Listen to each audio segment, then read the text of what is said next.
El siguiente programa es una historia de ficción inspirada en descubrimientos científicos y en la leyenda del Lebu Gogo.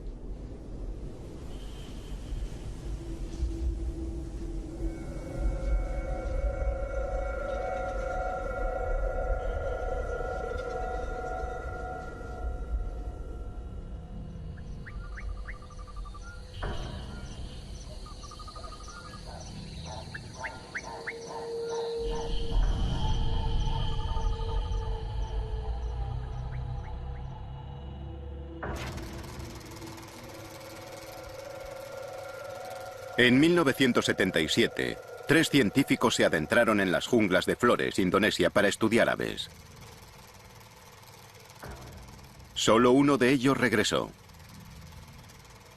El doctor Timothy Darrow.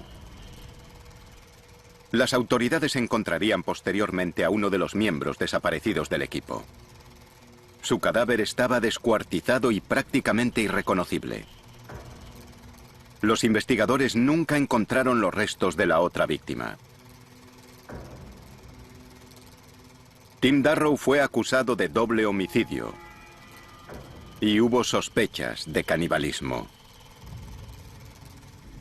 Defendió su inocencia durante todo el juicio. Afirmó que el culpable era otra cosa. Intentó convencer al tribunal de que las responsables eran unas criaturas de la jungla, de que un mito local había asesinado a sus amigos.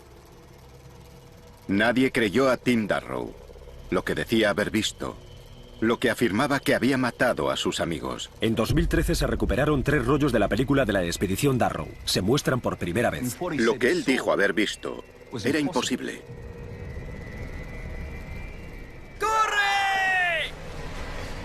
Pero yo creo que Tim Darrow decía la verdad. El caníbal en la jungla.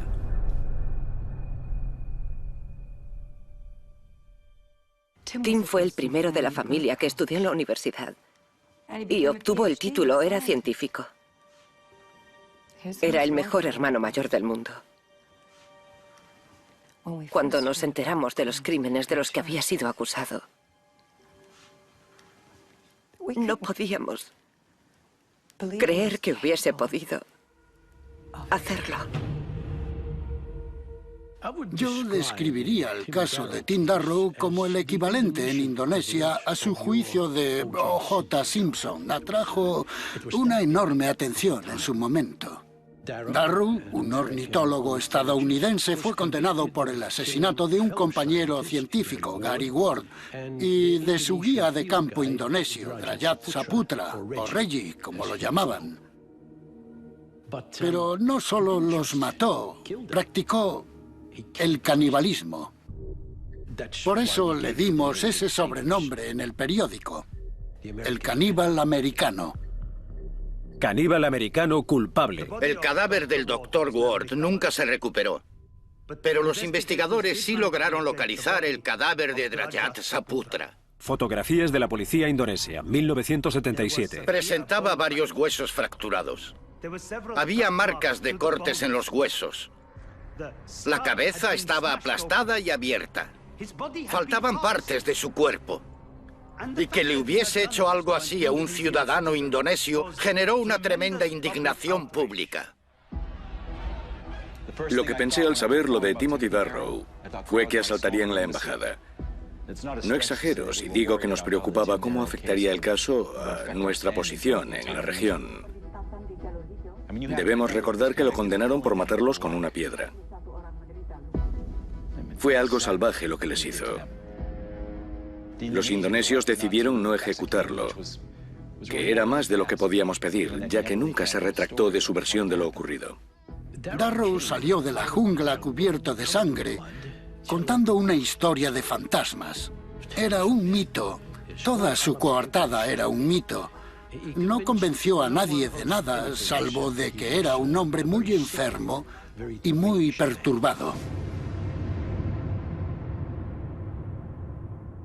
Cuando empecé a trabajar en Flores, casi 25 años después de que lo condenaran, allí lo consideraban una especie de coronel Kurtz. Tim Darrow, el ornitólogo americano loco que entró en la jungla y mató a sus amigos y después había culpado a los hombrecillos verdes de los árboles. Yo estaba en Flores como miembro de un equipo de investigación de Wolong. Buscábamos pruebas de las primitivas rutas migratorias de los humanos hacia Australia cuando desenterramos algo completamente inesperado. Encontramos una especie de humanos desconocida, una especie de hombrecillos. Rueda de prensa de Nature, 27 de octubre de 2004, Royal Institution de Gran Bretaña, Londres, Inglaterra. Gracias por venir a escuchar la noticia de este extraordinario descubrimiento. Aquí tenemos una criatura que era considerablemente diferente a los humanos modernos, una especie nueva de nuestro género, coetánea nuestra en el planeta. El Homo floresiensis fue probablemente el hallazgo más importante de la historia de la antropología. Hizo pensar mucho a la opinión pública sobre cómo funciona la evolución humana. Siempre la habíamos visto como una línea que parte desde los gorilas y los simios, que van caminando cada vez más erguidos hasta el humano moderno. Pero estas criaturas rondaban el metro de altura, que es la altura de un niño de guardería. El cráneo era muy pequeño y los pies muy grandes. No se parecía a nada conocido. Su nombre científico es Homo floresiensis, que significa hombre de flores. Pero los hemos apodado hobbits por los personajes de los libros de Tolkien por razones obvias. Ahora bien, estos hobbits no eran como Bilbo Bolsón, con su pipa y su chaleco, ni vivían en una casa elegante donde recibían la visita de los magos. Eran bastante salvajes, porque no tenían otra opción. Vivían en un mundo perdido muy prehistórico, lleno de depredadores y de peligros. Había lagartos gigantes, como los dragones de Komodo, pero 2 o 3 veces más grandes. Cazaban ratas gigantes del tamaño de terriers. E incluso cazarían a una especie de elefantes pequeños, los estegodón, que vivían en la isla. Estas criaturas eran duras. Tenían que serlo, vivían en un mundo duro. Practicaban caza mayor. Hemos encontrado huesos de estegodón junto a los restos de los hobbits. Incluso hemos desenterrado las armas de piedra que usaban, cuchillos y puntas de lanzas hechas con sílex. Hemos encontrado también evidencias de que hacían hogueras en las cuevas, así que usaban herramientas y fuego. Eran inteligentes. El Homo floresiensis vivió hasta hace unos 20.000 años y en la historia de la Tierra eso es un parpadeo. Aquí tenemos este último vestigio de un mundo prehistórico antiguo que habitó la Tierra al mismo tiempo que nosotros. Supimos inmediatamente que los restos de los hobbits cambiarían nuestra comprensión de la historia humana. Todos los científicos australianos estaban encantados, pero algunos de los indonesios reaccionaron de manera muy diferente. Estaban callados, dubitativos y algunos incluso visiblemente alterados. Aquella fue la primera vez que oí hablar del Ebu Gogo. El mito o leyenda del Ebu Gogo es una variación del hombre del saco que cuenta el pueblo Nage de Flores Central. Lo describen como una criatura aterradora, fea, peluda, muy fuerte, pero pequeña, físicamente pequeña. Esta historia del Ebu Gogo parecía pertenecer al mundo del folclore, hasta el descubrimiento del Homo floresiensis en octubre de 2004. En Flores hay leyendas que narran con gran detalle la existencia y comportamiento de una criatura a la que llaman Ebu Gogo, de aproximadamente 1 metro de altura y que interactuaba con los isleños actuales. Hasta que se encontró a esta criatura, todo el mundo la tachaba de un cuento para niños, pero eso se acabó. El descubrimiento en sí fue extraordinario. Físicamente parece que hay concordancia entre el Homo floresiensis y el Ebu Gogo. Ambos son bajos, caminan erguidos, son bípedos y propios de la isla de Flores. Así que tenemos una posible coincidencia.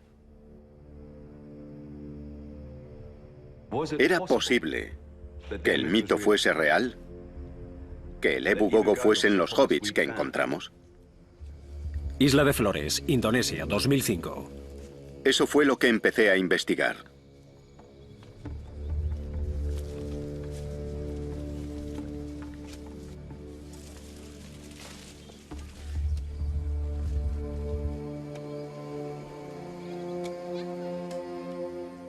Las descripciones de los Nage eran pintorescas pero consistentes. Todas coincidían en que el Ebu Gogo era pequeño y estaba recubierto de pelo. Decían que los habían visto en los árboles, pero también en el suelo, caminando sobre dos patas que eran bípedos. Y los temían. Ecos. Imitaban los sonidos con unas voces muy extrañas, arriba, en los árboles. Como un eco, un eco. Venían y se llevaban a los niños. Se los comían. Se los comían. Las descripciones gráficas de estas criaturas que hacían los Nage eran consideradas folclore, el equivalente al hombre del saco.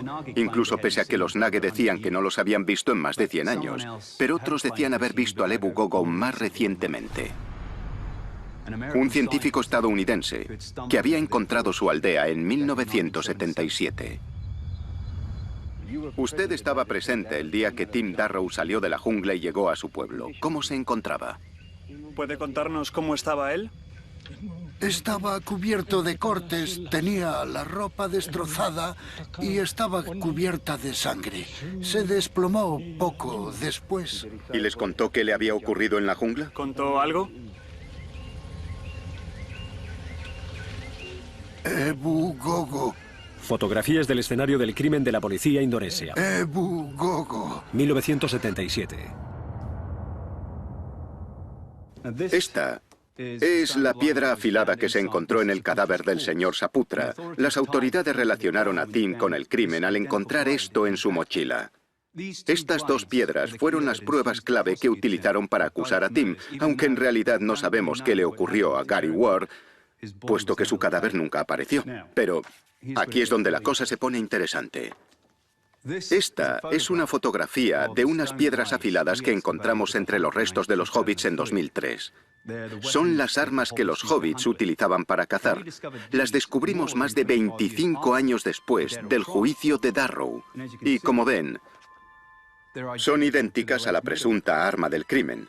Es imposible que Tim Darrow hubiese podido conocer su existencia. Nadie conocía estas piedras hasta que las encontramos. Ni siquiera en la leyenda Nage de su Ebu Gogo se describían sus armas ni herramientas, nada. Así que, o era un psicópata clarividente cuando preparó su coartada en 1977, o detrás de esta historia había algo más. Entonces supe que tenía que hablar con Timothy Darrow. Quería averiguar cómo había conseguido aquella piedra. Era una petición rara. Un científico australiano quería ir a la prisión de Kerobokan para ver a un ciudadano estadounidense condenado por un doble homicidio. El gobierno indonesio tenía que estudiar todo el papeleo y aprobarlo, algo que finalmente hicieron en 2006. No creo que se diesen mucha prisa. A ver, Timothy Darrow cumplía 2 cadenas perpetuas. No iría a ninguna parte.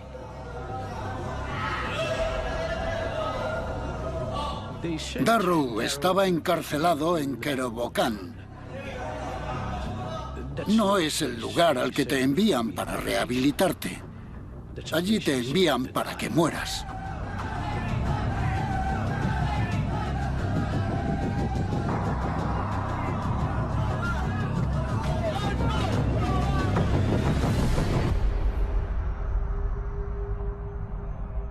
Pedí permiso para grabar aquella reunión y me lo concedieron. Pero jamás me permitieron volver a filmar a Tim. Él me contó lo que vio. Esta es la única entrevista grabada con Timothy Darrow autorizada por las autoridades indonesias. Por favor, permíteme un momento. No pasa nada. Vale. Bien, ¿qué crees que eran? Pensamos que era algún tipo de simio. Había orangutanes en Indonesia, pero no en Flores, y no era eso. Era más pequeño, oscuro, cubierto de pelo oscuro, excepto en la cara y los ojos. Y cuando lo mirabas de cerca veías que era inteligente, lo notabas. Y no tenía miedo. Venía por nosotros. Yo sabía lo que decían de él, que era un psicópata, que tenía alucinaciones y que era esquizofrénico. Pero reconozco que no esperaba encontrarme a alguien tan convincente. Y fue en aquel primer encuentro cuando Tim me dijo que llevaba una cámara para su expedición. Me dijo que los había filmado. No solo los había visto, también filmado. ¿Es posible que Tim Darrow hubiese grabado evidencias de que los hobbits habían conseguido sobrevivir hasta 1977? ¿Y si en aquella época estaban allí, seguirían viviendo allí hoy? ¿Hay otra especie de humanos que sigue viviendo allí? ¿Oculta en uno de los lugares más inaccesibles de la Tierra? Tenía que averiguarlo. ¡Aquí! ¡Espera!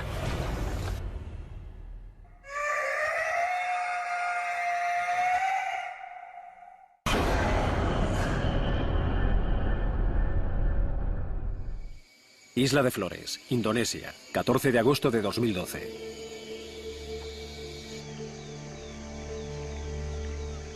Tras entrevistar a Tim Darrow, me convencí de que había elementos verídicos en su historia. Así que en 2012, con financiación para un documental, lideré una expedición de 7 hombres al interior de Flores. Nos acercamos al perímetro exterior de la zona en la que Tim Darrow y sus compañeros realizaban su estudio en 1977. La zona en la que Tim dice que se encontró con ellos, donde vio a las criaturas.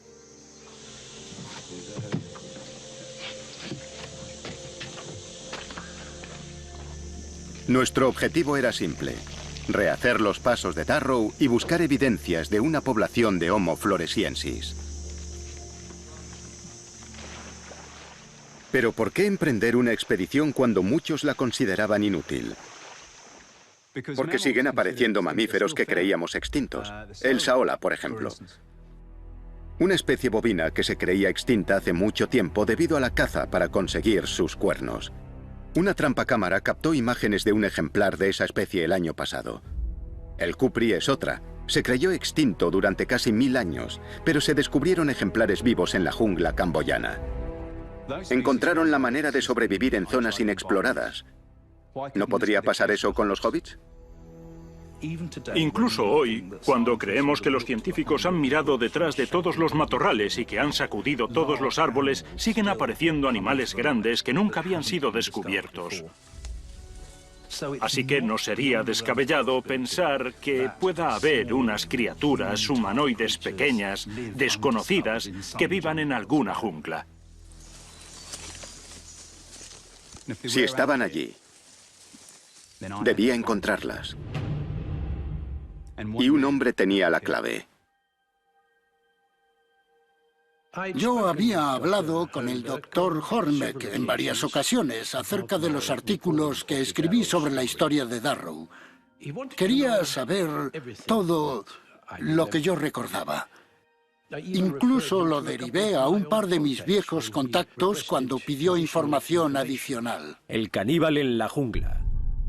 Habían planeado un viaje de 8 semanas al interior más remoto de la isla para estudiar aves y eran ornitólogos. Es una profesión amable. No es el tipo de actividad que esperas de un asesino. Estudiábamos el impacto de la deforestación sobre la población de águilas del bosque. Gary y yo llevábamos una investigación de sus efectos.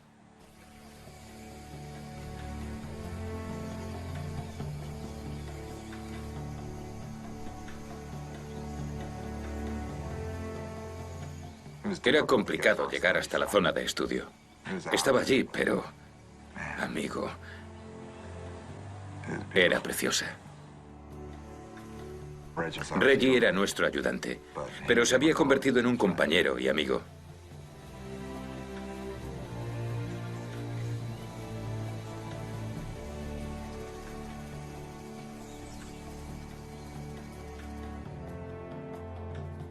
Nuestra beca era para estudiar las águilas, pero buscábamos también otra ave, una que nadie había visto en casi un siglo.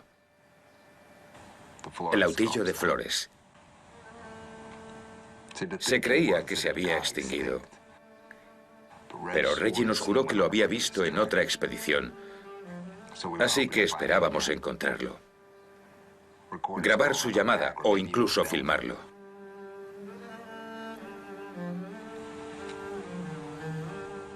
Así que salimos a buscar a una especie perdida. Irónico, ¿verdad? Tim se interesaba por las aves desde niño. Supongo que es un hobby inusual para un niño que crece en Bloomington, pero le encantaba. Siempre tenía pájaros en casa. Eran sus mascotas. Les construía casetas y cuidaba de los polluelos que se caían de los árboles, esas cosas. Incluso cuidó de un halcón que encontró en el campo. Tenía perdigones en un ala, pero consiguió que volviese a volar. Archivo de la familia Darrow. Cuando nos enteramos de los crímenes de los que lo acusaban, por supuesto no lo creímos. Pero cuando los hechos demostraron que Tim había hecho aquellas cosas tan horribles, fue duro. Cuando nos mudamos, mi padre dijo que no volveríamos a hablar nunca de él. Pero yo sabía que había algo más. Que había pasado algo.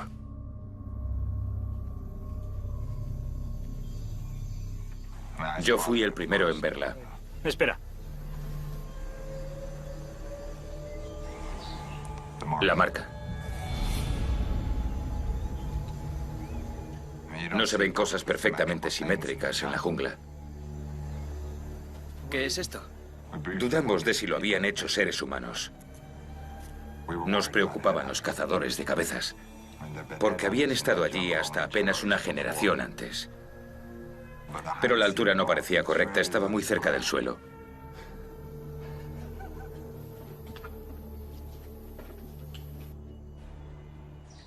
¿Puedes hacernos un dibujo de cómo era la marca? Ponlo ante la cámara. Ese tipo de marcas nunca existieron. 20 agentes registraron un perímetro de 5 kilómetros y no encontraron nada. Y aunque las hubiesen encontrado, ¿quién dice que no eran del mismo Dr. Darrow? Eran las marcas del cadáver de Saputra las que nos interesaban. Y esas habían sido hechas claramente por el Dr. Darrow. Nadie creyó su historia entonces. Y no deberían creerla hoy.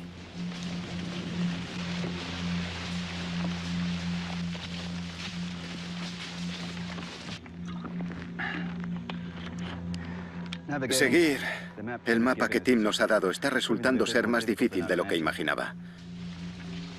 Tenemos que caminar 30 kilómetros hacia el interior y el paisaje ha cambiado mucho con respecto a 1977. Muchas de las marcas del terreno que Tim nos indicó ya no están. Pero seguiremos intentando localizar los lugares en los que Tim afirma que encontraron a las criaturas. Es lo que debemos encontrar. Estábamos estudiando la salud del águila de vientre rojo y del águila azor de flores. Ambas eran inusuales porque otros pájaros formaban parte importante de su dieta. Y eso fue lo que encontramos en nuestras redes, las aves que esas águilas cazaban. Las redes son básicamente de nylon, que se cuelgan entre árboles. Es una forma no letal de cazar. Pones llamadas como señuelo y con eso atraes a otras aves. Entonces no le dimos mucha importancia, pero encontramos algunas redes en el suelo.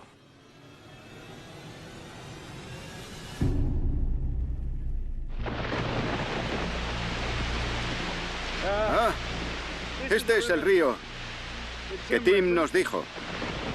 Así que estamos cerca del lugar en el que tuvieron su primer encuentro. Nos ha costado más de lo esperado adentrarnos tanto en la jungla. Pero por fin estamos aquí. Muy bien, chicos, seguimos. Ibas a contarme cómo fue la primera vez que lo viste. Nos levantamos siguiendo nuestra rutina habitual. Y estábamos haciendo la ronda del final de la jornada para ver las redes cuando lo oímos.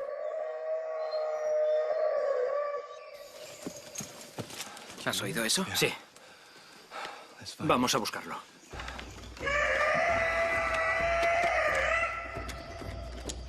Lo primero que hice fue sacar la cámara del estuche. Y después corrí hacia el sonido.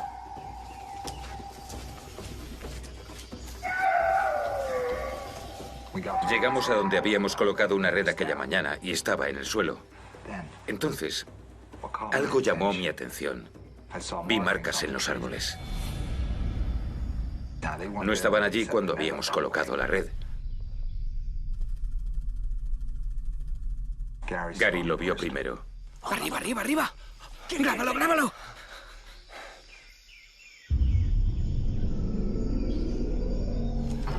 ¿Qué es? ¿Qué? ¿No lo has visto? Tim, dime que lo has grabado. Creo que sí. Estaba muy lejos, pero creo que sí. Dios, Reg, ¿cómo es que no lo has visto? Era un simio. Era un puñetero simio. Recuerdo que pensé que era demasiado bueno para ser verdad. Por supuesto, la cámara se había perdido. Me dijo que la había perdido en la jungla antes de salir, y confieso que en aquel momento pensé que, si tenía alucinaciones, aquello era muy convincente. Él podría mantener que allí había algo que demostraría que decía la verdad porque nunca se encontraría.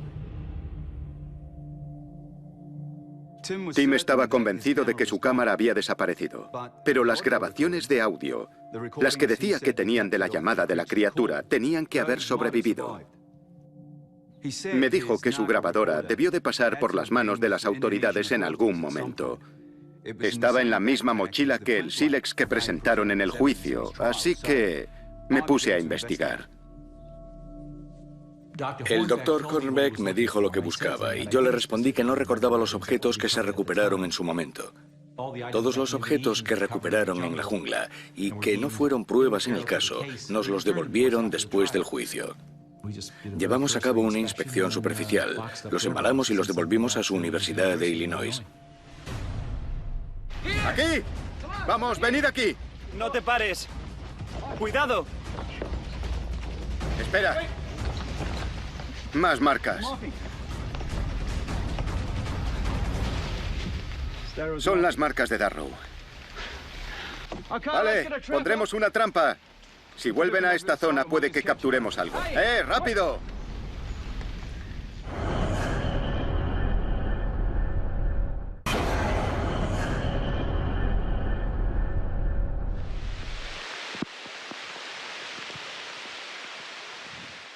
Esta es la zona en la que Darrow filmó a la criatura y grabó su llamada. Así es como las describió. Y si estas son marcas territoriales, hay muchas posibilidades de que vuelvan. Y si vuelven, podremos grabarlos con las cámaras. Si este sensor infrarrojo detecta cualquier tipo de movimiento, empezará a grabar. Nuestro objetivo es montarlas en todos los lugares en los que Tim vio a la criatura, como aquí. Tim la vio en el suelo, así que pondremos cámaras aquí abajo. También la vio en los árboles, así que las colocaremos arriba también. ¡Arriba, arriba, arriba! ¡Grábalo, grábalo! De inmediato supe que era algo diferente, algo nuevo. No parecía un orangután ni un gibón, pero se movía como ellos. Se desplazaba por los árboles como ellos. Pero en Flores no hay simios. Así que fuese lo que fuese, valía la pena encontrarlo, porque era posible que fuese una nueva especie. Dejamos de observar a las águilas, incluso dejamos de buscar a los autillos. Sabíamos que teníamos algo grande. Sabíamos que lo atraían las redes para aves. Y pusimos la grabación de las llamadas de varias especies de aves en bucle. Esperábamos poder verlo mejor, aunque Reggie no lo había visto. Y yo esperaba conseguir una mejor imagen. Nos sentamos en nuestro refugio a observar y esperamos.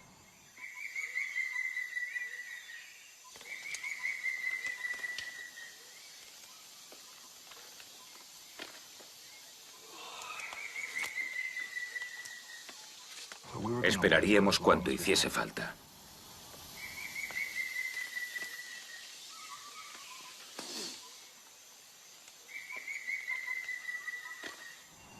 Supongo que la paciencia tiene su recompensa. ¿Qué? ¿Qué pasa? Ahí. ¿Dónde? Habíamos vigilado los árboles, Madre de Dios. pero aquello no era lo que esperábamos ver.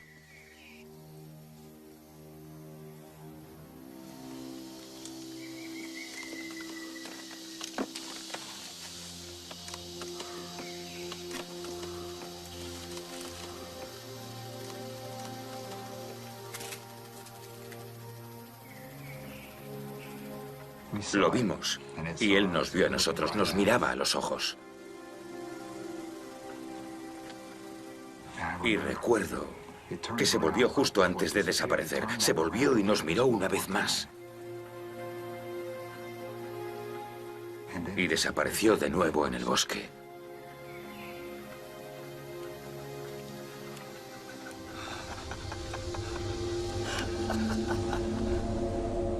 Y después lo oímos.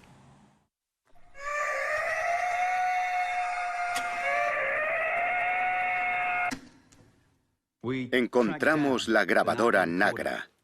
Estaba guardada en una sala de la universidad, acumulando polvo. La grabación no había sido catalogada porque los que la habían hecho no regresaron para documentar sus hallazgos. Así que, casi 35 años después de los hechos, este era un nuevo descubrimiento.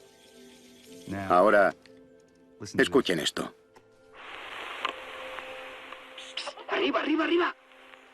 ¡Grábalo, grábalo! ¿Dónde está? ¿Dónde está?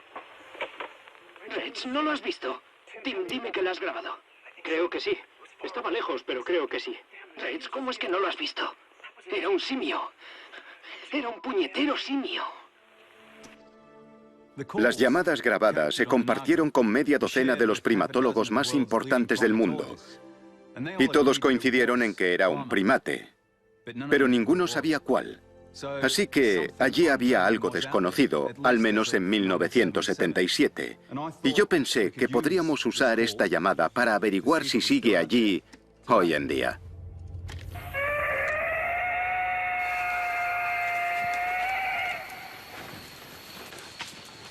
Creo que es aquí. Tras encontrar la Nagra, empecé a planificar la expedición para buscar a la criatura de Tim. Y pensé que podríamos aprovechar esas llamadas. Sí, vale. Colocaremos una de estas cámaras arriba, en las copas. Estos altavoces emitirán la llamada que Tim grabó en la jungla a intervalos regulares, día y noche. ¡Gax! ¡Dale!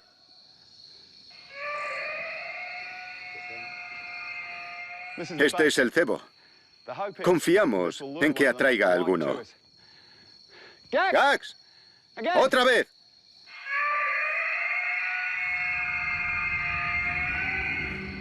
Reggie tampoco sabía lo que era, pero creo que ya estaba pensando en el mito. En el Ebu Gogo y en todas sus historias. Estaba asustado. Le pregunté si se encontraba bien y me dijo que le preocupaba cómo nos había mirado, porque no parecía asustado.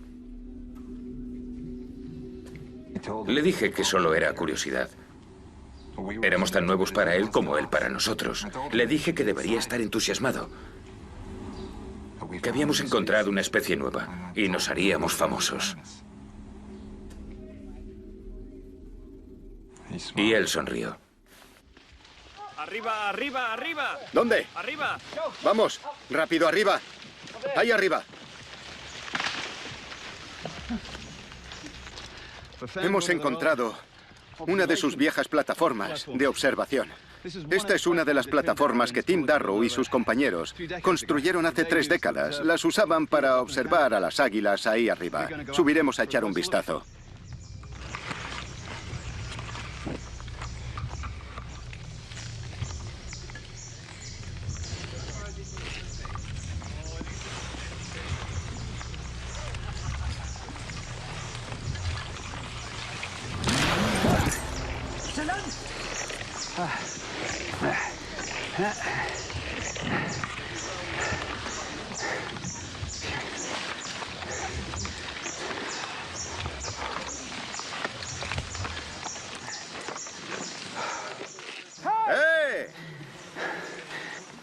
¡Aquí ha estado alguien!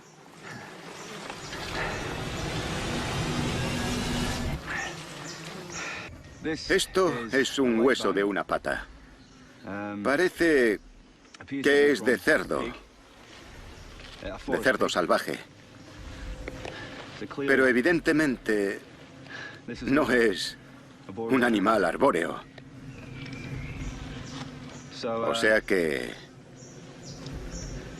podría ser la presa de un águila. O que alguien lo haya subido allí arriba. ¿Y cuándo fue la siguiente vez que lo visteis? No lo vimos. Lo oímos. Las llamadas comenzaron un par de horas tras quedarnos dormidos. Mi linterna, ¡ay, mi linterna! Caminamos en la dirección de las llamadas. Había luna, aunque no luz suficiente para la cámara, pero llevamos la grabadora. Sonido grabado en julio de 1977.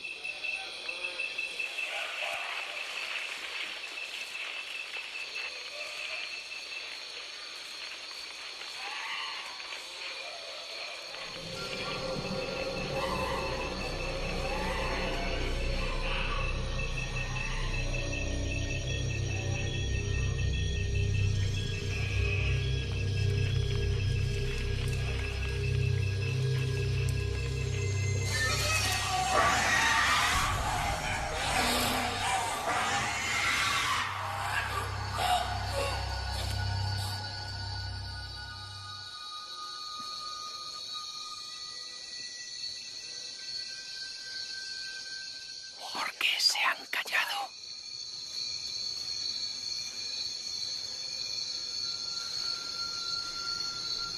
¿Encendemos las linternas? Sí.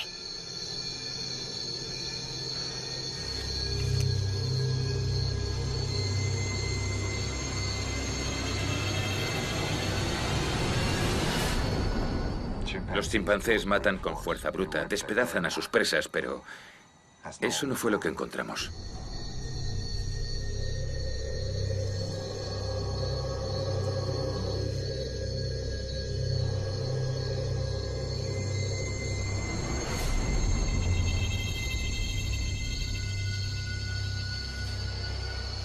¡Oh, Dios!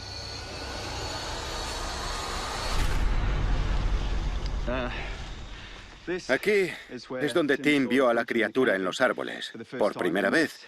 Y aquí es donde acabamos de estar, donde Tim lo filmó en su refugio. Y este es el Ebu Lobo, el volcán.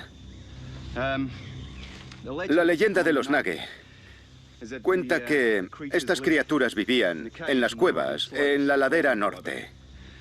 Ahora nos dirigimos hacia una aldea llamada Ua, que se encuentra a la sombra del Ebu Lobo. Los habitantes de Ua se mudaron a las zonas altas del Ebu Lobo. Gradualmente entraron en contacto con el Ebu Gogo, que vivía en las cuevas del volcán. Pronto descubrieron que el Ebu Gogo les robaba las cosechas, arrasaba sus campos, y los problemas, al parecer, empeoraron. Hay historias que hablan de secuestro de niños. Venían y se llevaban a los niños. Se los comían. Se los comían. Se ha sugerido que practicaba el canibalismo. Ua. Aldea de Ua.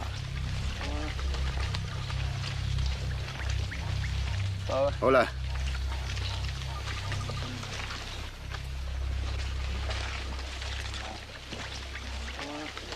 Joel, hazle una foto a esto.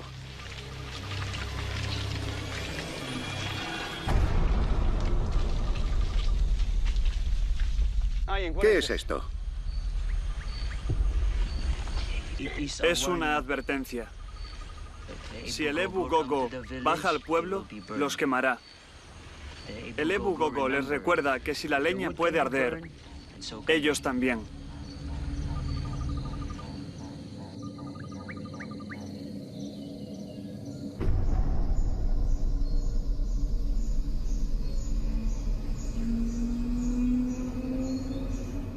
Con el alba, cuando íbamos a recogerlo todo, Reggie las vio.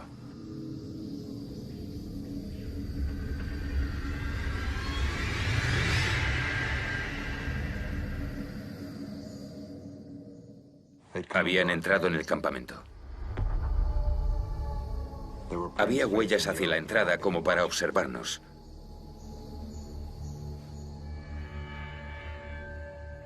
Nos habían observado todo el tiempo.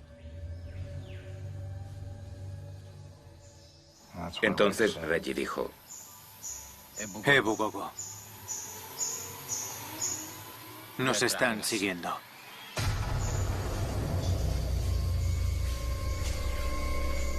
Teníamos que largarnos.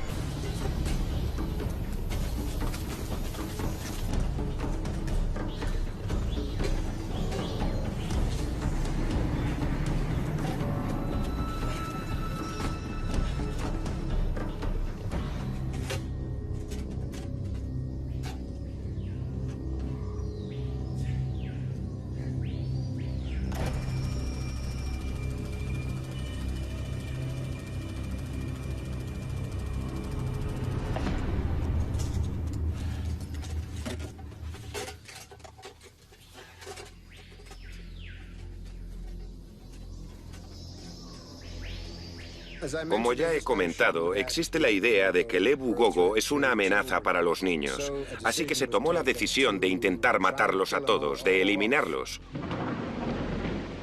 Según cuenta la leyenda, el pueblo de Ua incendió la cueva en la que vivían los Ebu Gogo, y ese fue su final. Salvo que según alguna variante de la historia, hubo una pareja de Ebu Gogo, un macho y una hembra, que escaparon del incendio, y sus descendientes han sobrevivido.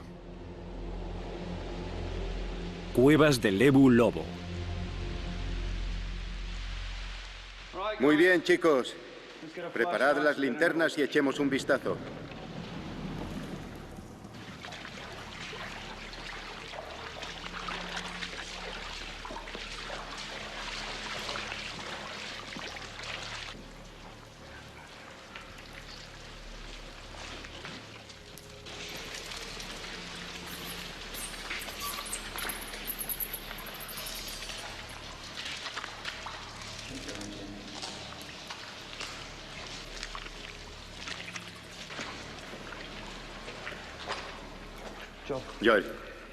Joel, ven aquí, mira esto.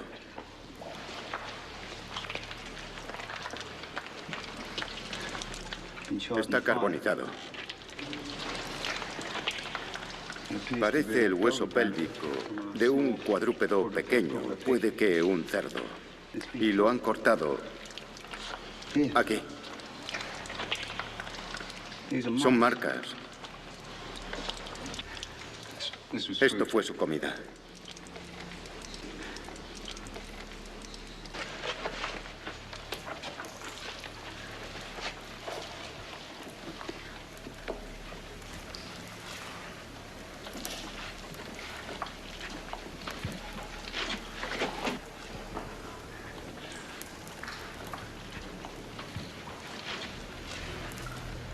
Esto está quemado.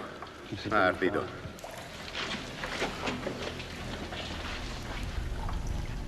Más huesos. Joel. Joel.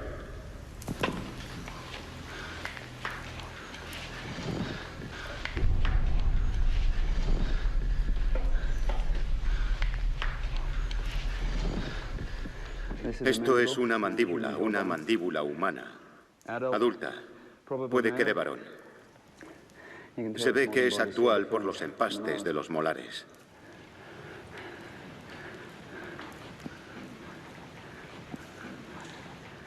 Odio especular, pero puede que hayamos encontrado los restos de Gary Ward.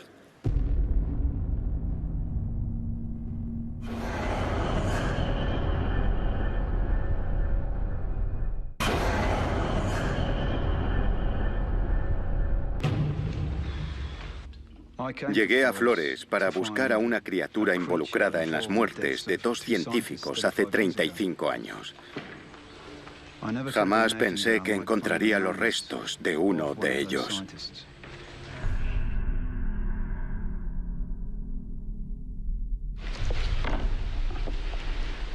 Hemos improvisado un embalaje con la caja de la pistola y con otras cosas. Y nos llevaremos los huesos a Yakarta para su análisis. Hemos encontrado más restos de animales, pero no más huesos humanos. Creo que ya hemos encontrado el hueso más importante de esta cueva.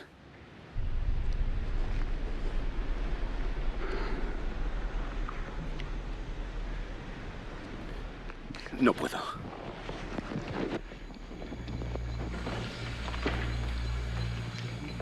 He decidido abandonar Flores lo antes posible. Pero antes de hacerlo, hay un último lugar en el que queremos poner cámaras. El montón de piedras, el lugar en el que se encontró el cuerpo mutilado de Reggie Saputra. Caminábamos tan rápido como podíamos. Reggie estaba seguro de que nos seguían. ¡Ah, maldita sea! Espera un segundo. Nunca lo había visto tan preocupado.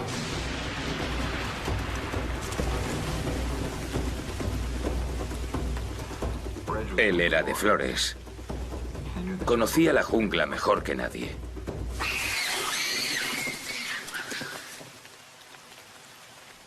Y verlo asustado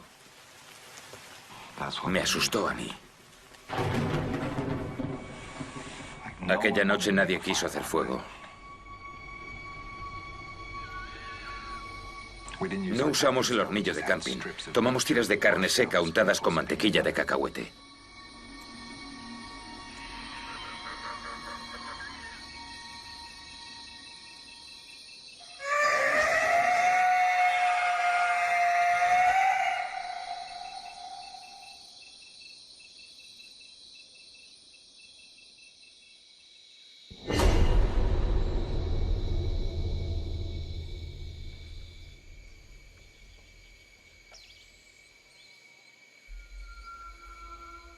Aquí es donde apareció el cadáver de Reggie Saputra y, al estar aquí, siento que esto ya no es un punto más en el mapa. Especialmente ahora que llevamos los presuntos restos de Gary Ward encima. Mis guías me han dicho que para los Nage este lugar está manchado de sangre. Colocaron aquí estas calaveras para ahuyentar al mal. Sobre este lugar se cierne un aura muy evidente. La notas. Sientes que aquí se ha cometido una atrocidad.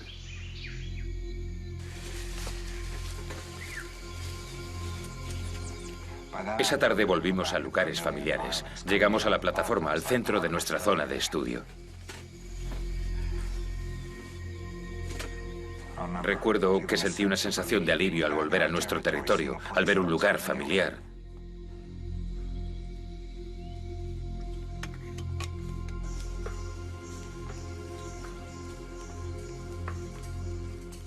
Yo caminaba detrás de Reggie. Y de repente vi cómo se paraba. Paralizado. ¿Qué pasa?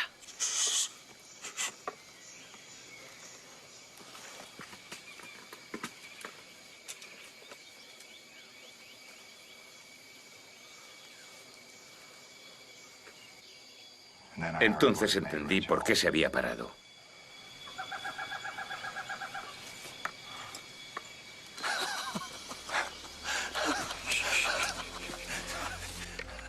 No se había extinguido.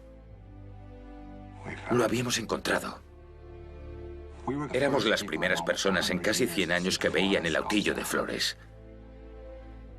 Teníamos que grabarlo. Justo frente a la plataforma. Ya lo veo. Y yo quería ser el primero en filmarlo.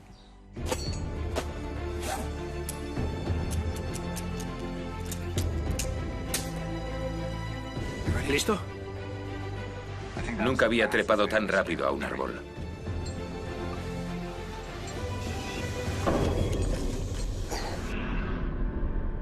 Entonces lo vi. Acababan de estar allí arriba. Todavía manaba savia de las muescas. Y antes de que pudiese hacerle una señal a Reggie, oí el zumbido. ¡Reggie! ¡Reggie! Bajé tan rápido que olvidé ponerme los guantes.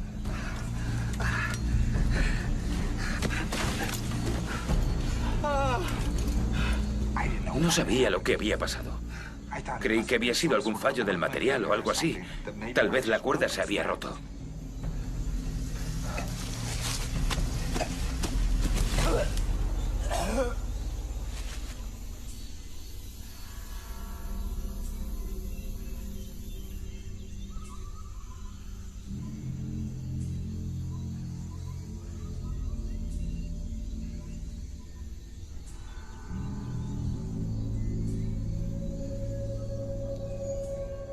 Gary estaba destrozado. Se culpaba, se sentía responsable. Él había preparado las cuerdas, creía que era culpa suya. Le dije que no era culpa suya. Fue la cuerda. Que seguramente la cuerda tenía algún punto débil. Que no había sido él. No había sido él.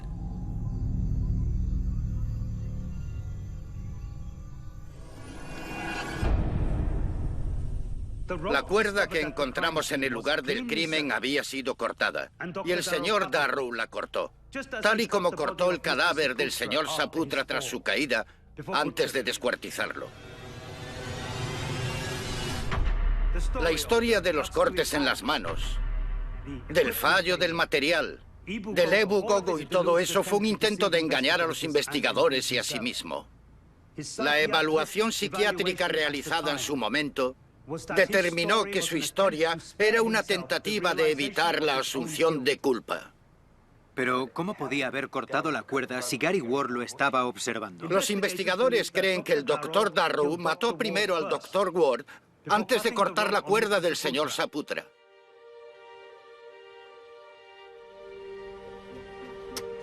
Una vez montadas las cámaras, abandonamos Flores y volvimos a Yakarta para analizar los huesos encontrados. No conseguimos ADN de la mandíbula. Estaba demasiado calcinada por el fuego para poder extraer ADN, pero las autoridades lograron identificar a quién pertenecía con una investigación policial más clásica, el historial dental. No encontramos los restos de Gary Ward. Era otra persona. Era el ingeniero de montes indonesio de una maderera desaparecido en los 60. Se llamaba Karim Nazalagaba y estaba haciendo el mapa topográfico de una zona de tala a más de 3 kilómetros de la cueva donde lo encontramos. La policía tomó posesión de la mandíbula, pero no sé si reabrieron oficialmente el caso. Pero si lo hicieron, puede que estemos buscando lo mismo. Porque parece que ahí fuera había un caníbal, mucho antes de que Tim Darrow pisase Flores. Sorprendentemente más relevantes todavía para nuestra expedición fueron los restos animales que trajimos. Los análisis revelaron que las marcas encontradas en los huesos habían sido causadas por un filo pequeño. El microscopio electrónico detectó pequeños fragmentos de sílex en las muescas. Los cortes habían sido hechos con piedras afiladas, similares a las armas Hobbit que desenterramos en la excavación de 2003. A pesar de la carbonización, logramos extraer ADN, que reveló que se trataba de animales contemporáneos. Eran presas recientes. Sigue habiendo algo en Flores que caza con un arma similar a las utilizadas para condenar a Tim Darrow en 1977. Incluso tras presentar las pruebas en su juicio, como las piedras afiladas o la cuerda cortada, él mantuvo su historia. Y esa historia era tan fantástica que las pruebas daban igual. Era ciudadano de los Estados Unidos, así que me enviaron para asesorarle durante el proceso. El psiquiatra del tribunal descubrió que tenía tendencias esquizofrénicas y que creía su propia historia. Yo estaba de acuerdo con el tribunal e ignoré por completo lo que él tenía que decir. No me di cuenta hasta mucho después de lo que realmente había pasado. Ahora sé que lo hicieron ellos. ¡Reggie! Sé que cortaron la cuerda. Tras el análisis de los huesos, estaba más convencido de que otra persona u otro ser que no era Tim Darrow había cometido los asesinatos. Así que antes de volver a Flores para examinar las cámaras, concerté una cita con Apurna Pergiti. Apurna había desempeñado un papel muy importante en la investigación Darrow en el 77. Ya estaba jubilado, pero accedió a ayudarme a reconstruir los pasos de Darrow. Estaba muy orgulloso del papel que había desempeñado en algo que fue una historia internacional. Incluso se convirtió en asesor de la expedición. Nos guió a la jungla un día para encontrar más pruebas para nuestra expedición. Dice que aquí es donde encontraron el cadáver de Reggie Saputra. Yo quería repasar los recuerdos de la investigación de Apurna una última vez, para ver si alguno de los detalles que recordaba podía ayudarme a preparar lo que se estaba convirtiendo en un alegato para exonerar a Tim Darrow.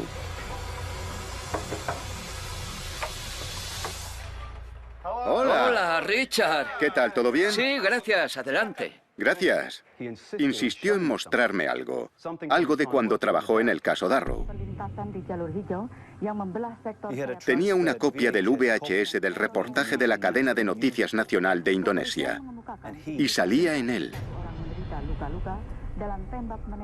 Era la primera vez que veía el reportaje, aunque había visto fotos del escenario del crimen, pero verlo allí grabado en imágenes me hizo comprender el horror de lo ocurrido. Y entonces, al final del reportaje, vi algo que simplemente no me podía creer. No sabía cómo se decía en indonesio rebobinar, así que empecé a gritar, sí, me puse a gritar, putor, mundor. Pero es que no me podía creer lo que estaba viendo. Entre todos los objetos recuperados, había uno que creía perdido para siempre.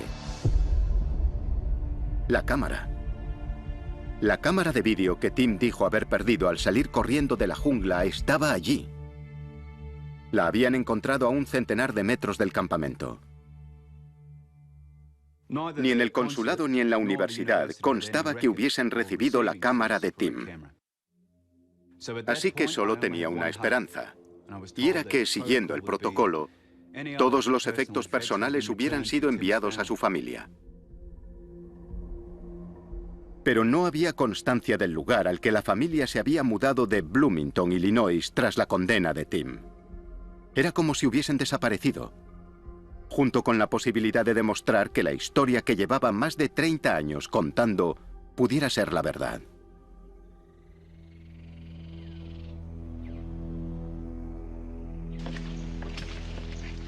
Chicos, regresamos por fin a Flores en septiembre de 2012 para ver qué habían grabado las cámaras. Si queríamos obtener pruebas definitivas de la existencia de esta criatura, era nuestra mejor posibilidad. Solo hemos vuelto unos cuantos para esta fase de la expedición para comprobar las cámaras. Esta no tenía nada, pero nos quedan muchas por comprobar, así que soy optimista. Bien, gracias. Varias cámaras se habían activado, pero no sabíamos por qué.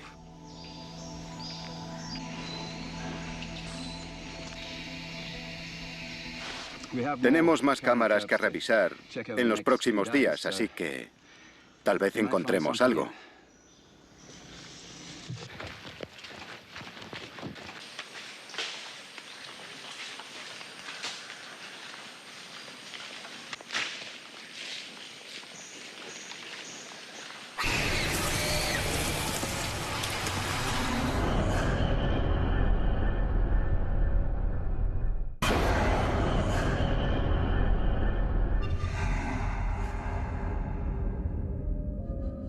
Ecos. Imitaban los sonidos con unas voces muy extrañas, arriba, en los árboles, como un eco. Un eco.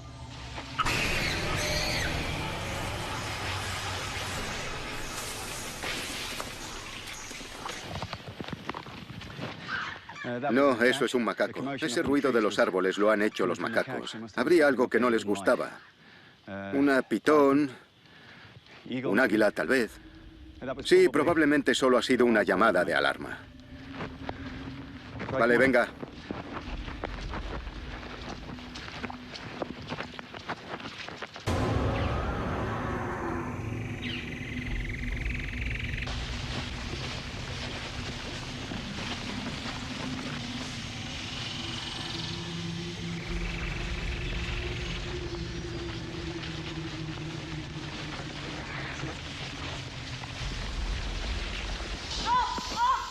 ¿Qué has encontrado?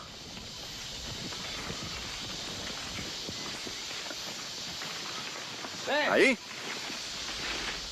Tenemos que subir ahí arriba. Mirad. No hay cuerda.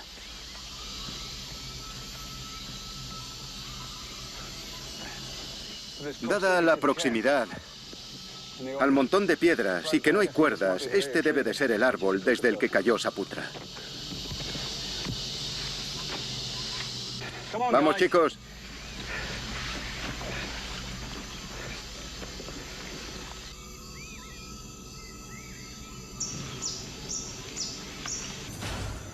Tim Darrow no hizo esto. Estas son frescas. Vale, hemos encontrado marcas recientes en la plataforma. Y sean de quien sean, acaba de estar aquí. Lo sabemos. Por la savia. ¿Sabéis? Así que hemos colocado una cámara ahí arriba, con la esperanza de que vuelva. No perderemos de vista este lugar. Y volveremos tras revisar las otras cámaras. Encontrar estas marcas a mí me ha confirmado que las criaturas que estoy buscando siguen aquí. Las criaturas descritas por Darrow, y están cerca. Así que estamos entusiasmados, pero también un tanto inquietos porque ahora sabemos de qué son capaces.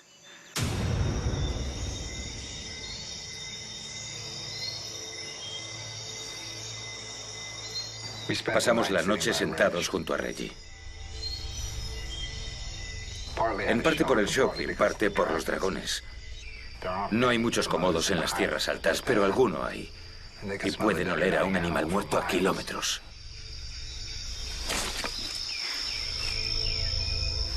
Así que pasamos la noche junto a él. Al día siguiente íbamos a enterrarlo.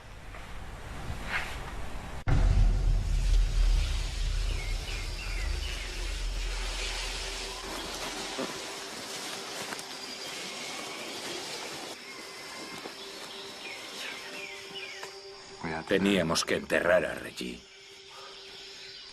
Tardamos un par de horas en llevarlo hasta el río. Había piedras y el terreno era blando. No teníamos herramientas para cavar profundo. Así que se nos ocurrió enterrarlo cerca del río y colocarle piedras encima. Hacer un montoncito para protegerlo.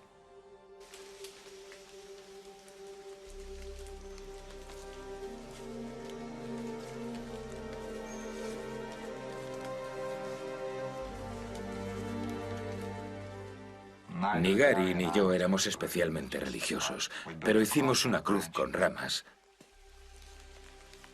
Y dijimos unas palabras por Reggie. Dimos las gracias por ser un compañero tan valioso y por ser un amigo tan valioso.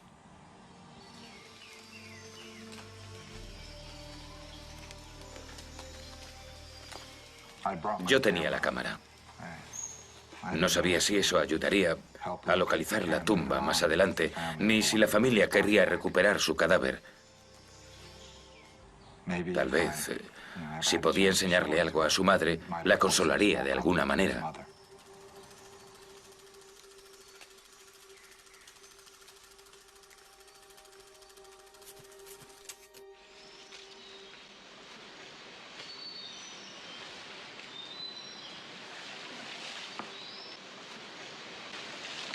Desde que hemos vuelto, estamos todos muy callados.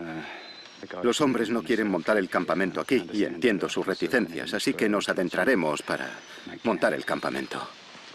Vale, chicos, cuando queráis nos marchamos.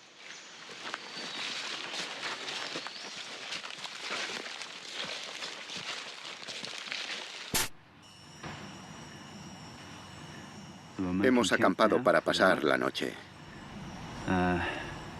La gente se pone muy nerviosa cada vez que escucha un ruido, yo incluido. He notado una atmósfera diferente desde que encontramos las marcas.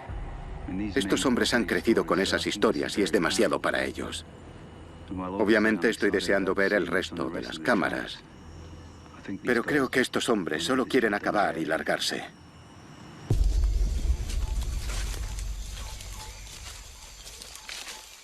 Echamos a andar para volver al campamento de la noche anterior.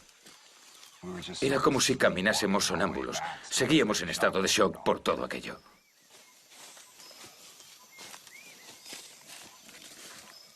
Y fue aquella llamada la que nos despertó.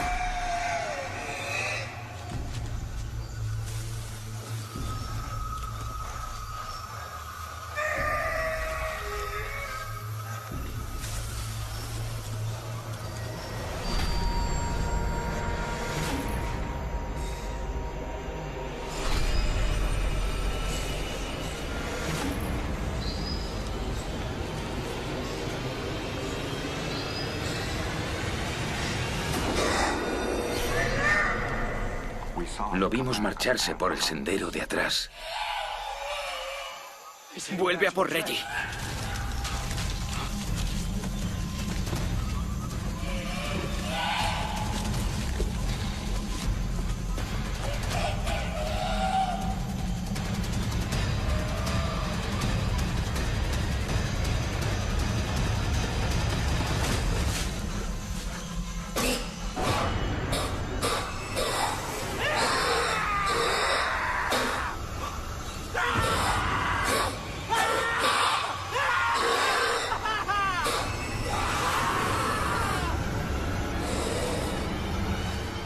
¡Gary!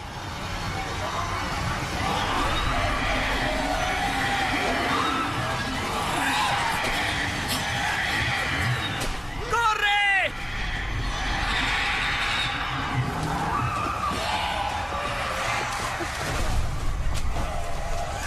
¡Maldita sea! ¡No encuentro la cámara! ¡Vamos!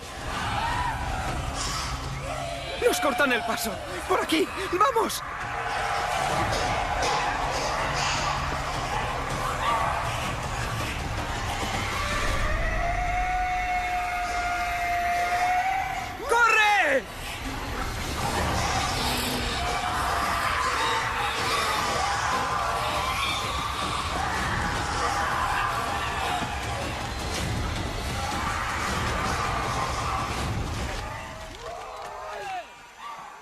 ¡Gary! ¡Gary!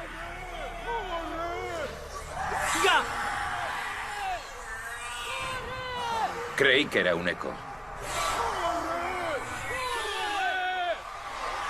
No era un eco. Eran ellos. ¡Rápido! ¡Deprisa!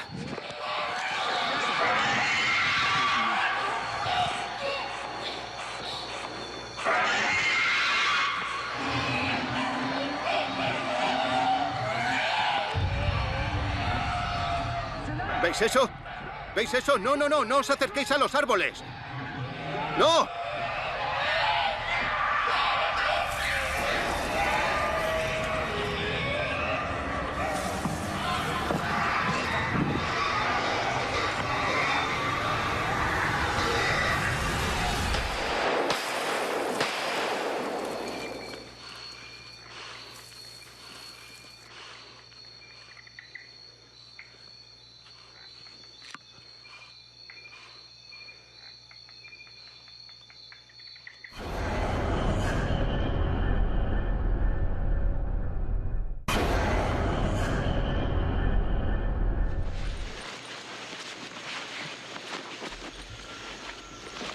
Mi responsabilidad como jefe es la seguridad del equipo.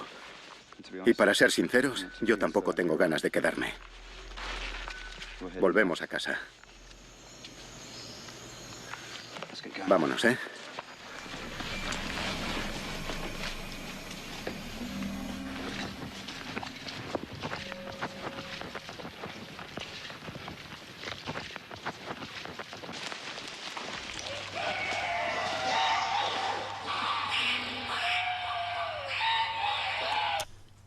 Pedimos un análisis del audio de las imágenes y pudimos confirmarlo. Las llamadas que grabamos eran idénticas a las que Tim Darrow y su equipo habían grabado en esta Nagra en 1977. Eran de las mismas criaturas. Era increíblemente emocionante. Pero me di cuenta de que aquello tenía un interés más allá del científico. El asunto de las llamadas, las marcas, el hecho de que los restos animales fuesen recientes, todos esos hallazgos podrían ayudar al caso de Tim Darrow. Estábamos confirmando su historia. El Dr. Hornbeck compartió sus descubrimientos conmigo. Eran verdaderamente extraordinarios, pero legalmente eran circunstanciales. No eran suficientes para reabrir un doble caso de asesinato de 35 años. Salvo que consiguiésemos pruebas irrefutables de la existencia de la criatura, no forzaríamos la reapertura de su caso. Teníamos que encontrarlas. Necesitábamos pruebas de que los hobbits seguían allí. 3 meses después lideré otra expedición al interior de Flores. Tomamos muchas más precauciones, íbamos mejor armados y teníamos muchas más expectativas de encontrar algo.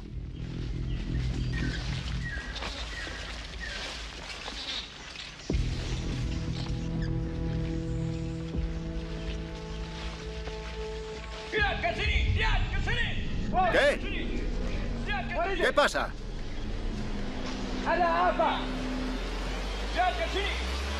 ¿Qué está diciendo?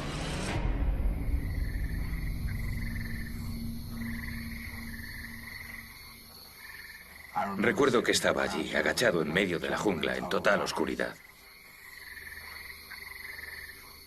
Estaba en pleno debate interno sobre si encender la linterna o no. Me aterrorizaba atraerlos. Creo que fue el momento que más miedo pasé de todo el tiempo que estuve allí. Finalmente la encendí. La tapé con la mano para leer la brújula que llevaba en la mochila. En cuanto terminé, la apagué y me puse a caminar otra vez.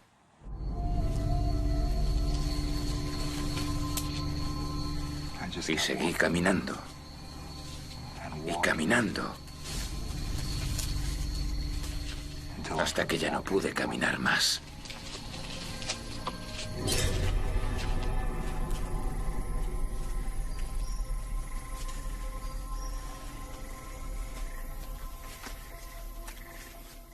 A la mañana siguiente, tras el amanecer, vi que había calculado bien. Una de nuestras águilas de estudio volaba sobre mi cabeza. Tenía una marca. Sabía dónde estaba su nido. Estaba cerca del río. Si seguía el río, podría salir de allí.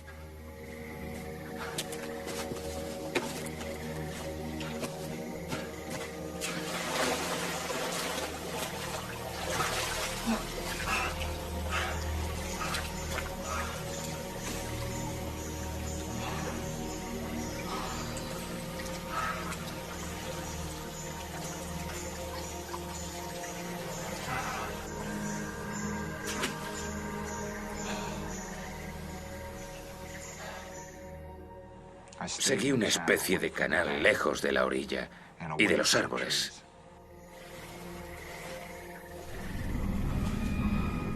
Corre.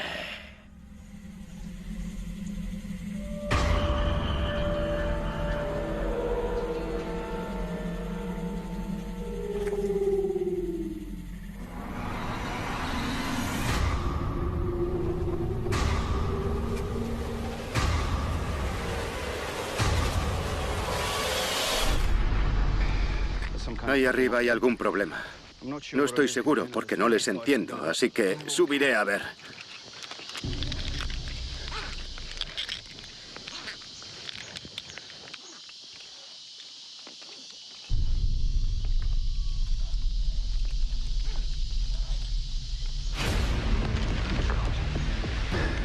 Han estado aquí arriba. Habíamos atornillado una cámara y un altavoz aquí. Ya no están.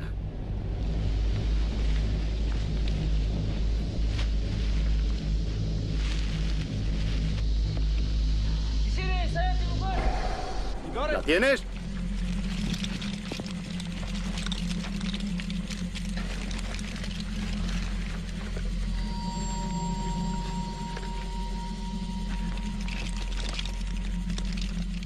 Vamos, chicos.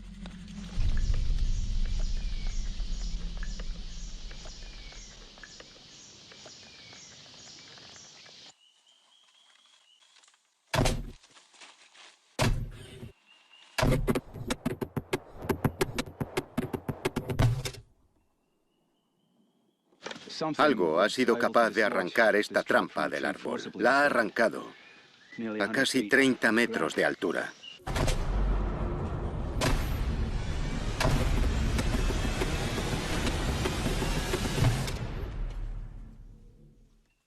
Demostramos que allí había algo, pero no habíamos demostrado qué. Lo que teníamos era muy sugerente, pero no concluyente. Y no habíamos encontrado nada que pudiese ayudar a Tim. No habíamos grabado nada, pero Tim Darrow sí.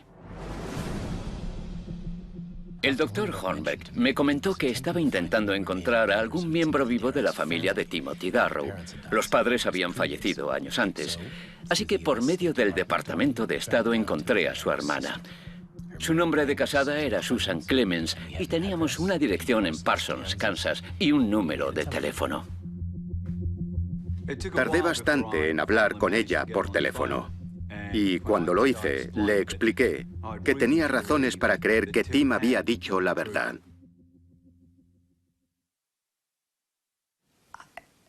No podía procesar todo aquello.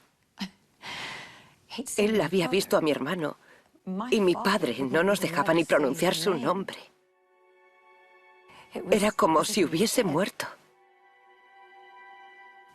Me contó que había visitado a Tim en la cárcel y que creía su historia.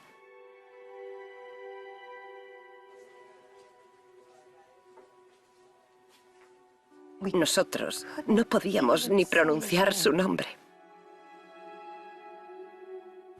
Como era de esperar, se emocionó mucho. Pero en cuanto le expliqué lo que había descubierto, pude preguntarle lo que quería. Si le habían devuelto los objetos personales de Tim a ella o a la familia. Un par de años después del juicio llegó una caja grande. Mi padre no quiso abrirla. La sacó a la calle para que se la llevasen con la basura. Pero yo salí tras él y volví a meter la caja en casa. Porque era mi hermano. Y a pesar de todo, no podía permitir que lo último que nos quedaba de él acabase en la basura. Las posibilidades de que la cámara hubiese sido devuelta eran pocas. Las posibilidades de que la película no se hubiese degradado eran pocas. Y las posibilidades de que hubiese algo grabado eran pocas. Esas posibilidades se interponían ante la reivindicación de Tim Darrow. Pero ella tenía la cámara.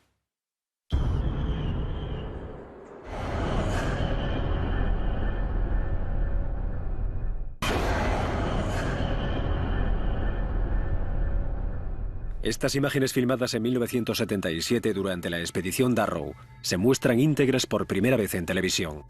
Pueden herir la sensibilidad del espectador.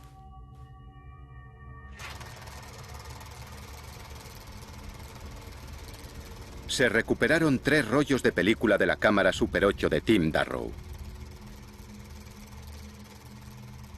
El primer rollo muestra claramente a una especie de simio saltando de rama en rama. Reg, ¿no lo has visto? Tim, dime que lo has grabado. Creo que sí. Estaba muy lejos, pero creo que sí. Reg, ¿cómo es que no lo has visto? Era un simio. Era un puñetero simio.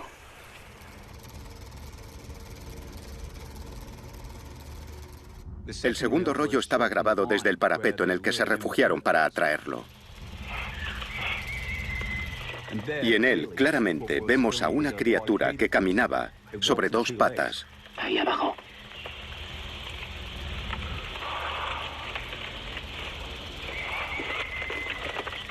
Lo más significativo de los dos primeros rollos es que demuestra que lo que Tim filmó fue a una criatura capaz de trepar y de caminar por el suelo. Algo que pueden hacer los hobbits analizando sus restos. Y tal y como se narra en las leyendas de los Nage.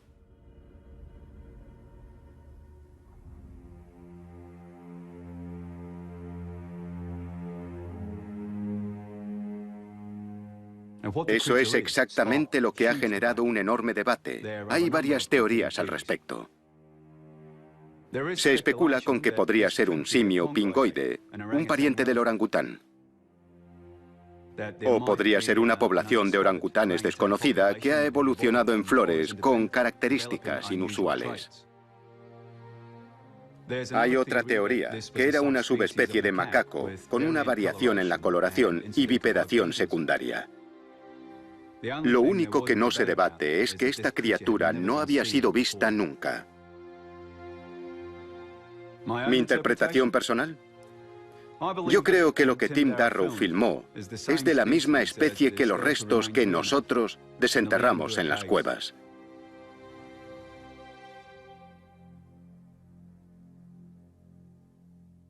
Lo que había en el tercer rollo también encajaba con lo que los Nage decían de ellos. Y era muy difícil de ver. Confirmaba el horror que Tim Darrow y sus amigos vivieron. Y tenía enormes ramificaciones para el caso de Tim.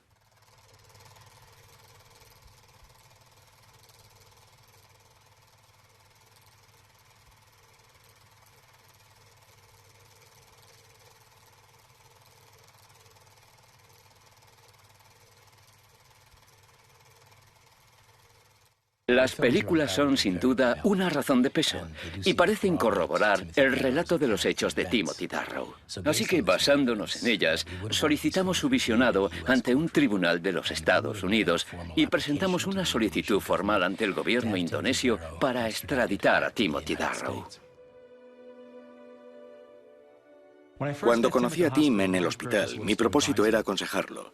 Y después de ver las imágenes, me arrepiento enormemente. Porque la verdad es que le habría aconsejado de otra forma si hubiese pensado que estaba diciendo la verdad. Pero como los demás, no le creí. Yo era la persona que debía escucharle e intentar ayudarle. Y no lo hice. No me imaginaba cosas. No oía cosas. Era uno de ellos.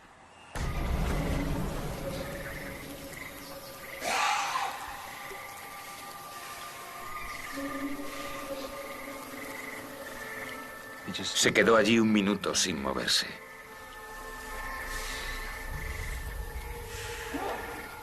Vi cómo me observaba.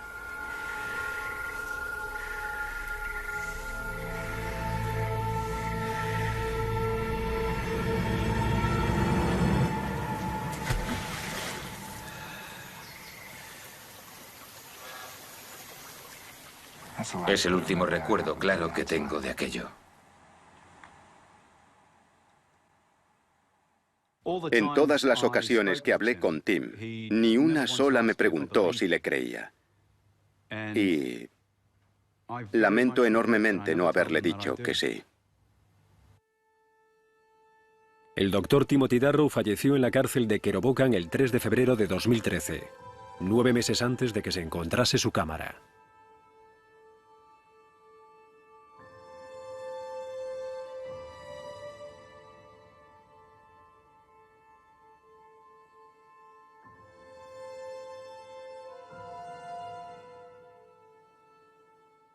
El doctor Hornbeck me devolvió a mi hermano. Y por eso le estoy muy agradecida. Ahora tengo una de sus casitas para pájaros y la veo desde la ventana. Y me encanta ver cómo anidan los pájaros. Creo que a Tim le haría muy feliz saber que se sigue usando.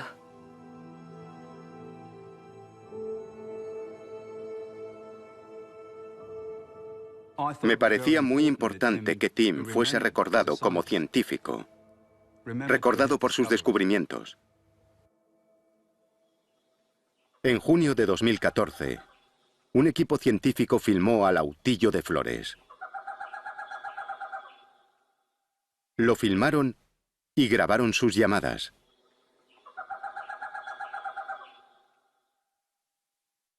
No se había extinguido. Lo encontraron. Esta es la última grabación que Tim Darrow, Drayat Saputra y Gary Ward grabaron con su Nagra.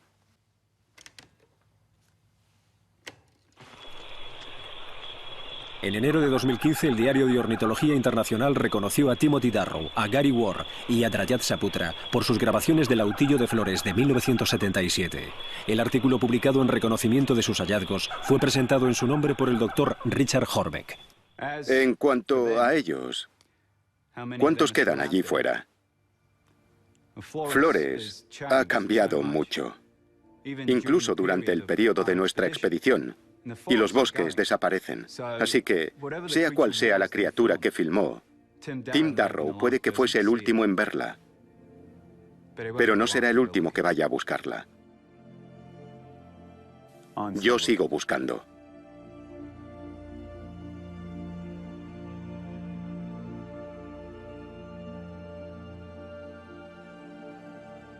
Este programa es una historia de ficción inspirada en los descubrimientos científicos y en la leyenda del Ebu Gogo.